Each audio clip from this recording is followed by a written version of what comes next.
At work, we all face moments when we need others to step in, whether it's for support on a project, approval for an idea, or simply a helping hand. But what happens when the people we depend on don't hold any obligation to say yes to us? In today's video, we're tackling a challenge we all face: how to inspire cooperation and support, even if you don't have authority or power.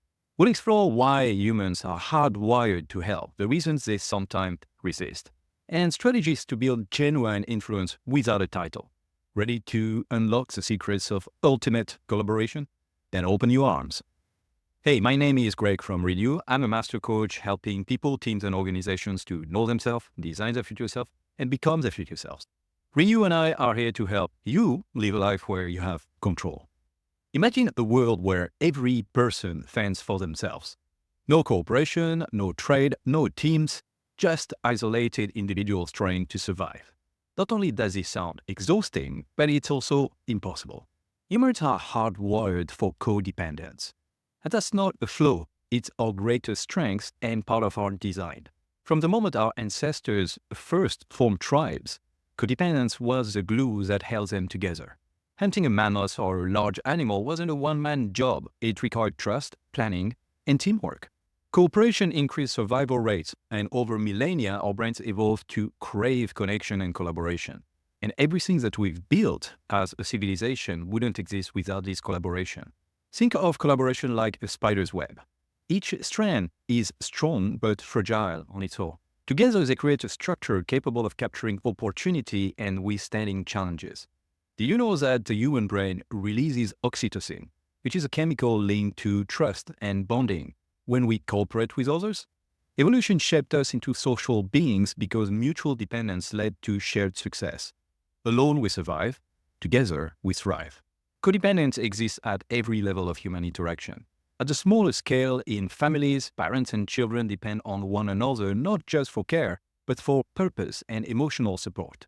At a larger scale, communities thrive on shared responsibility like neighborhood watch programs, or shared childcare, or organization of all types. At a global scale, even nations rely on one another through trade, treaties, and technology sharing. Think about how interconnected our world became during the pandemic. Scientists across continents collaborated to find solutions. While codependence is natural, modern culture often glorifies independence. We're taught to do it ourselves and be self-made. But this perspective overlooks the invisible support systems we all rely on. Teachers, mentors, colleagues, and even strangers who make our daily lives possible. How often do you stop to think about the web of people who make your success possible? And more importantly, how often do you consciously contribute to someone else's? Write down 5 people who directly contributed to your success recently and how you might thank or support them in return. Codependence is not a sign of weakness, it's a hallmark of strength. Rejection stings, especially at work. Whether it's a no, I can't help right now, or a subtle brush off. But have you ever stopped to wonder, why do people say no, even when they could say yes? Rejection often isn't personal, it's psychological. Sometimes the person saying no isn't rejecting you, they're protecting themselves. People naturally guard their time, energy, and priorities. Psychologists call this the self-preservation instinct. It's a survival mechanism, ensuring we don't overextend ourselves. If people's mental or emotional bandwidth is low, their default response becomes no. Workplace structures and norms also play a role. In many organizations, people operate within silos, focusing on their own tasks and priorities. Requests that seem simple to you might appear disruptive or irrelevant to someone else's role or goals. And then there is the fear factor. What if helping you means they'll fall behind or risk criticism from their boss? Imagine asking a colleague in a different department for data to support your project. If it doesn't align with their team's objectives, their hesitation might not be about you, but about their own KPIs or deadlines. When you ask for help, do you consider how it impacts the other person's workload and goals? Personal dynamics also shape responses. Not everyone clicks. Past conflicts, misunderstandings, or even unconscious biases can influence someone's willingness to help. If there is a lack of trust or unresolved tension, even a small request can feel like a big ask. Find lending your car to a friend. If you trust them, you'll toss the keys without a second thought. If not, He might suddenly remember you need the car that afternoon. A person's mindset and current state influence the decision. We're all products of our mindset. Someone with a fixed mindset might see your request as a disruption. Someone in a growth mindset might see it as an opportunity to learn or collaborate. Timing matters too. A stressed or overwhelmed person is far more likely to say no than someone who feels calm and in control. Are you choosing the right moment to make your request? Think about a recent no you received. Was it driven by psychological, organizational, emotional, or mindset barriers? You like this video so far? Then you know what to do. Also subscribe and put on the notifications if you want to receive content like this every week. Check out the other videos from famous YouTube channel in the video description. It's always good to look at a topic through multiple lenses. Let's focus on turning those no's into yeses. The secret lies not just in what you ask, but how, and more importantly, how you make the other person feel when you ask. This is where the magic of autonomy, relatedness, and competence comes into play. Connection comes before cooperation. People are more likely to help those they feel connected to. This is rooted in our need for relatedness or desire to feel valued, seen, and part of something bigger than ourselves. When you build genuine relationships, you create a foundation of trust and reciprocity. Think of your workplace relationships as a bank. Each positive interaction is a deposit. When you need help, you're essentially making a withdrawal. Without prior deposits, your balance might be too low to get what you need. Here's an exercise for you. Identify one colleague you'd like to build a stronger connection with. Make one positive non-work related interaction with that person this week. People need to feel in control. No one likes feeling forced into something.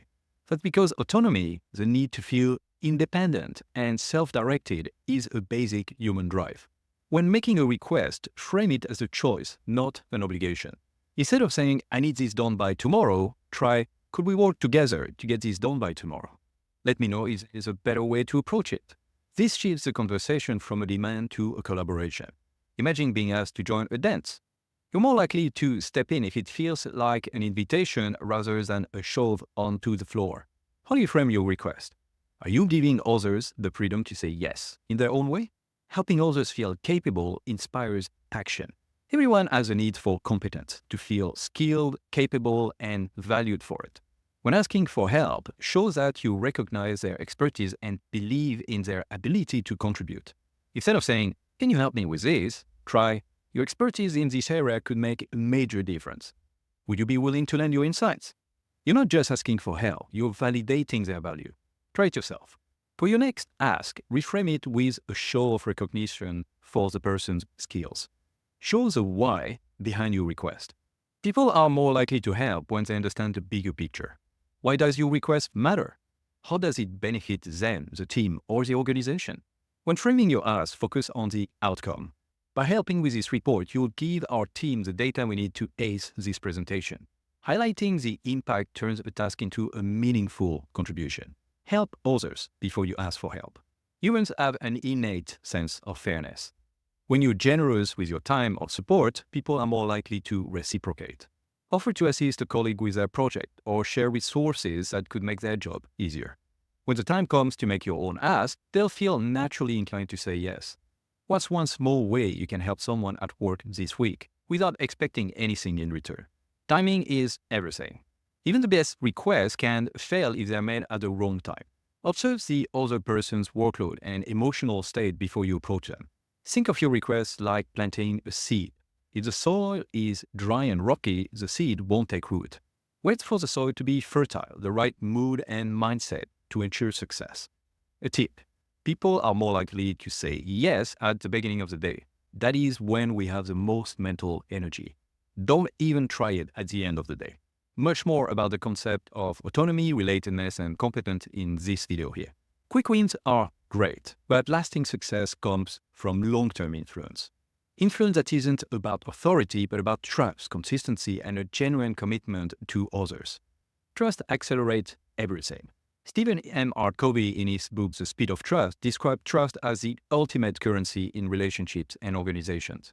When trust exists, things move faster, decisions are made easier, and collaboration feels natural.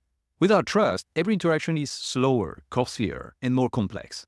Think about a time when you trusted someone completely. Perhaps a colleague who always delivered on their promises.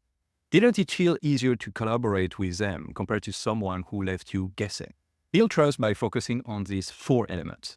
Integrity. This is about being honest and consistent. Do your actions align with your words? A practical tip. Make small promises and keep them. Integrity starts with reliability in the smallest details. Intent. Do people believe you have their best interest at heart? An exercise. Before making a request, reflect on how you ask benefits the other person and communicate this clearly. Capabilities. Are you competent? Do others see you as someone who can get things done? A practical tip. Invest in building your skills. The more capable you are, the more others will trust you to lead. Results. Do you deliver? Past performance builds future trust. A reflection question for you. How often do you follow through on what you say you'll do? Much more about how you can build trust in this video here. Be the person others can count on. Consistency creates reliability. When people know what to expect from you, whether it's the quality of your work, your punctuality, or your attitude, they feel secure in their interactions with you. Imagine you're crossing a bridge. If it holds firm every time, you'll trust it without hesitation. But if it occasionally wobbles, you'll approach it with caution or avoid it altogether. Identify one area where you could be more consistent, whether it's meeting deadlines, showing up to meetings prepared, or simply following up on conversations. Influence grows when people feel understood and supported. Show genuine care for others' challenges and goals. When people see that you're investing in their success, they'll naturally want to support you in return. Start your interactions by asking, how can I help you succeed? This flips the dynamic from self-interest to mutual benefit. Think of empathy as a bridge builder. The more you understand the other person's perspective, the stronger the connection becomes. Be the person who solves problems, not just points them out. When you consistently help others navigate challenges, you become indispensable. People trust those who bring solutions, not just issues. When faced with a problem, offer at least one potential solution before seeking help. This shows initiative and builds your credibility. Invest in relationships to build trust over time. Stephen Covey's concept of the emotional bank account reminds us that trust is built through small, positive actions over time, like showing kindness, following through, and owning up to mistakes. If you forget to respond to a colleague's email, apologize and take immediate action. Acknowledging missteps is a deposit in the trust bank, not a withdrawal. Think of one person you've been meaning to reconnect with. Reach out today, not with an agenda, but just to check in and show you care. Influence grows over time. Building trust and influence isn't a sprint, it's a marathon. Stay focused on the long-term relationships you're cultivating. The rewards might not be immediate, but they'll be enduring. Influence is like planting a tree. It takes time and care, but eventually it provides shade, fruit, and shelter for everyone around it. Influence isn't about titles or authority. It's about connection, trust, and how we show up for others every day. Remember, as John C. Maxwell said, leadership is not about titles, positions, or flowcharts. It is about one life influencing another. If you're ready to strengthen your ability to connect and collaborate, you might want to learn about how to get great at understanding other people's intentions in this video right here.